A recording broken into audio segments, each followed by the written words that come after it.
Hey there, and welcome. Today, we're going to go on a little linguistic adventure. We're going to uncover the hidden superpower that's packed inside some of the most common, everyday words in the English language. Let's just dive right in. So, let me just start with a question for you. Think about it for a second. Could you really communicate everything you need to say? I mean, talk about your day, explain a huge idea, tell a story, using a vocabulary of just 850 words? It sounds kind of impossible, right? Well, believe it or not, it is absolutely possible. In fact, it's the whole idea behind a system called Basic English, and that's exactly what we're going to dig into today. Yep, that's the magic number, 850. This is the heart of Basic English, a system put together by the linguist C.K. Ogden. And it's not just some random list of words, It is a complete, totally functional system, all built on this surprisingly small group of words. The whole point was to create a tool for clear international communication.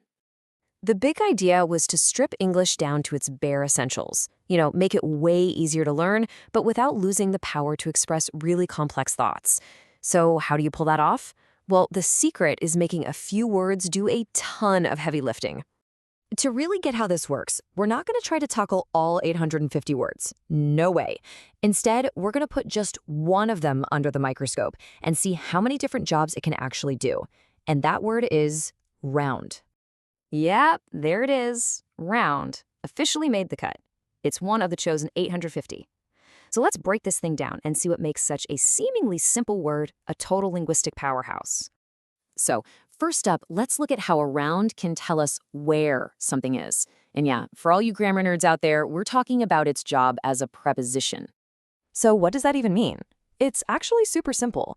It just describes this spatial thing where you have one object in the middle and another thing is on all sides of it. It's a really visual, intuitive idea, as you'll see in this next example. See? This example is perfect. You can totally picture it, right? The fire's in the middle, and the people are all around it. Simple, effective. But wait, round isn't done yet as a preposition. Okay, get this. Same word, same job as a preposition, but a totally different meaning. This has nothing to do with surrounding something. Now it's all about changing direction, like a full 180-degree turn. Yep, perfect example. She didn't circle anything, she just turned around. So you've got two completely different meanings all packed into one little word, and that versatility is the secret sauce here. All right, let's switch gears. We've talked about location and direction, but what about just describing stuff? This is where round puts on its adjective hat, telling us what something looks like. And this is probably the one you think of first, right?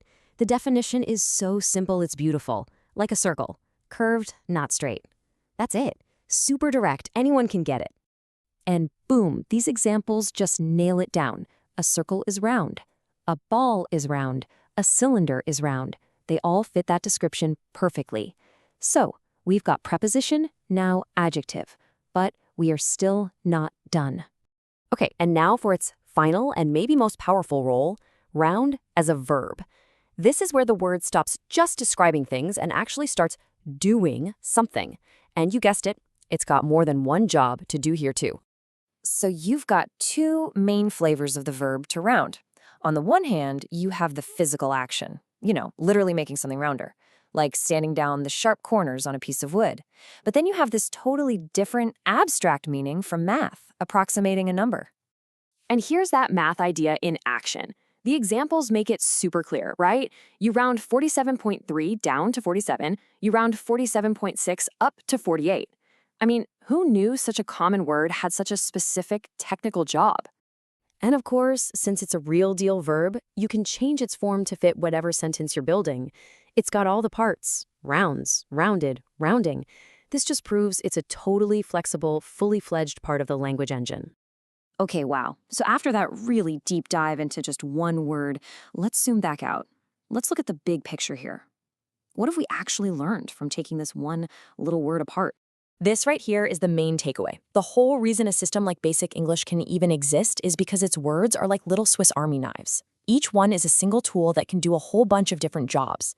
We just saw round act as a preposition for location, an adjective for shape, and a verb for action. That right there is efficiency. And that's what gives a tiny vocabulary the power to communicate huge ideas all across the world. So that leaves me with one final question for you. If a simple word like round is hiding all these superpowers, what about other words we use every single day without a second thought? Words like get or set or go. The next time you use one of those super simple words, just pause for a second. You might be using more power than you think. Thanks so much for joining me.